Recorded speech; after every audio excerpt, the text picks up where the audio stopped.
울동네 깐부 현직 공인중개사 박현민 대표입니다. 요즘 전세 사기 및 보증금 위반화 사건이 많이 발생하고 있죠. 세모녀 사건, 빌라왕 사건으로 인해서 많은 피해자들이 발생하고 있습니다. 전세 사기 및 이제 고금리 문제로 많은 분들이 전세보다는 보증금이 좀 더 작은 반전세나 월세를 구하고 있는데요. 반전세나 월세도 계약을 하실 때 법률 지식을 정확히 알아야 손해를 보지 않을 수 있어요. 오늘은 월세 계약을 할 때 꼼꼼히 살펴볼 사항과 주택임대차 보호법상 보호를 받을 수 있는 사항을 다루고자 합니다.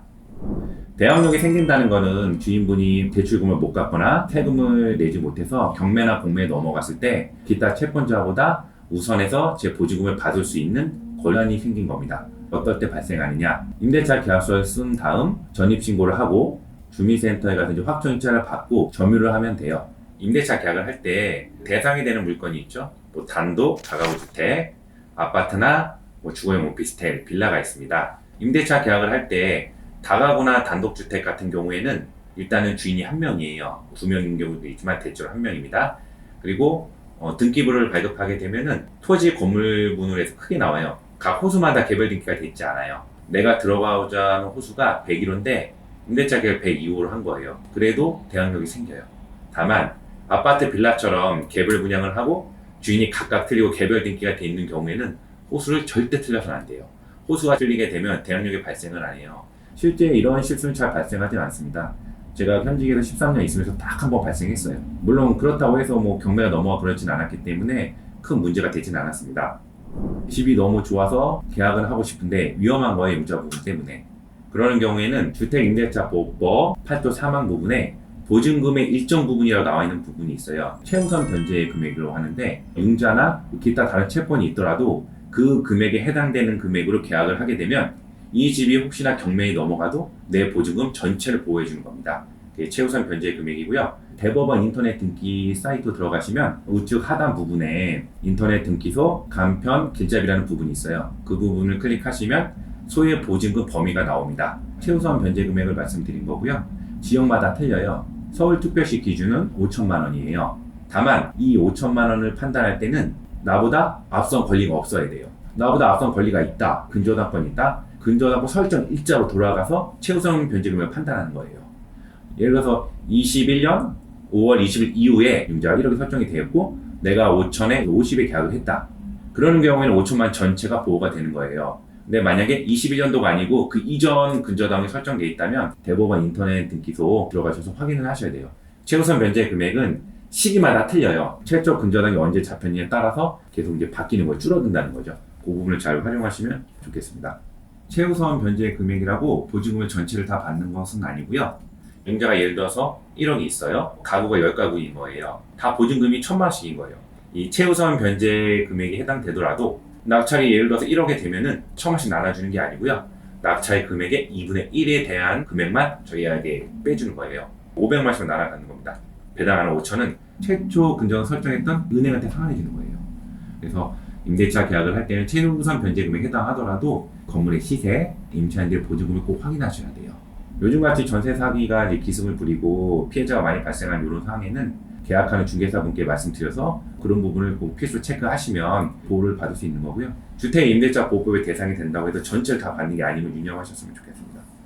우선 변제 금액은 그 최우선 변제 금액 대상 금액이 넘어가는 보증금이 있죠. 예를 들어서 서울특별시 같은 경우에는 1억 5천이 넘어가면은 우선 변제가 된다는 거예요. 우선 변제로 들어가는 경우에는 계약을 할 때 융자가 없는 부분을 들어가야 되죠. 융자가 많은 상태에서 들어가면은 제 보증금은 근저당 은행 융자를 빼주고 두 번째를 제가 받는 거예요. 경매 순서를 보면 첫 번째, 경매에 넘어가게 되면 경매 신청 비용이 발생을 해요. 이 금액이 1순위예요. 2순위 최우선 변제 금액. 이 금액은 경매 비용 다음으로 최초 근저당의 시가 언제인지 상관없이 먼저 빼줍니다. 다만 전체 다가구가 경매에 넘어갔을 때 2분의 1 범위 내에서만 주는 거예요. 세 번째는 당해세. 당해세라 함은 경매 목적물 자체에서 발생한 세금이에요. 살고 있는 다가구 주택에서 발생한 종합부동산세, 재산세 같은 경우예요. 4순위는 우선 변제. 다만 여기서 잘 보셔야 될 게 있어요. 처음에 제가 우선 변제로 계약을 했는데 그때는 깨끗했어요, 등기부가. 살다 보니까 등기부에 나중에 세금이 기재가 된 거예요. 걱정을 안 한 거죠. 왜냐면 세금이 다 밑에 있으니까. 근데 그게 당해세라면 순서에 상관이 없어요. 내가 처음에 들어갈 때는 등기부가 깨끗했는데 당일에 그 후에 발생했다. 그래도 먼저 선순위로 돼버립니다. 임대차 계약을 할 때는 전세든 월세든 주인의 세금 완납주명, 국세, 지방세 완납주명을 확인을 꼭 하시고요. 물론 세금을 확인했다고 해도 당해세가 그 후에 나올 수도 있어요. 그런 세금에 대한 문제 때문에 법이 개정이 되고 있어요. 뭐 올 4월이나 올해 개정이 될 것으로 보이는데 국세에 대해서만 얘기가 나오고 있기 때문에 지방세, 재산세까지도 조정이 돼야만 안전할 수 있습니다. 최우선 변제 금액도 해당이 되고 등기부를 봤더니 융자도 없고 깨끗해요. 세금도 없어요. 근데 이상한 등기가 돼 있는 거예요. 임차권 등기라는 게 돼 있는 거예요. 임차권 등기는 임대인이 만기시 보증금을 반환을 해야 되는데 보증금을 반환하지 못해서 임차인이 어쩔 수 없게 본인 대항력을 유지한 상태에서 이사를 가고 등기 명령 신청한 거예요. 그냥 전출을 해버리면 대항력이 사라지니까 그것을 방비하기 위해서 임차권 등기 명령 제도라는 게 있습니다. 임차권 등기 명령이 돼 있으면은 그 다음에 계약한 사람은 최우선 변제에 해당이 되지 않아요. 꼭 그 집을 계약해야 된다. 계약서에 잔금과 동시에 임차권 등기 명령을 말소한다는 조건을 걸어주시고요. 임차해서 끝까지 확인을 해야 돼요. 혹시나 당연히 임대인이 말소해 줄 걸 생각하고 전입을 하고 들어갔는데 나중에 집이 경매에 넘어갔는데 등기를 봤더니 말소가 안 돼 있는 거예요. 임대인이 내 보증금을 받으면 분명 동시에 말소해 주기로 하고 보증금을 반환해 주기로 했는데 약속 이행을 안 한 거예요. 그 상태로 경매가 넘어가면 내 보증금 대항력이 생기지 않아서 받을 수가 없는 거예요.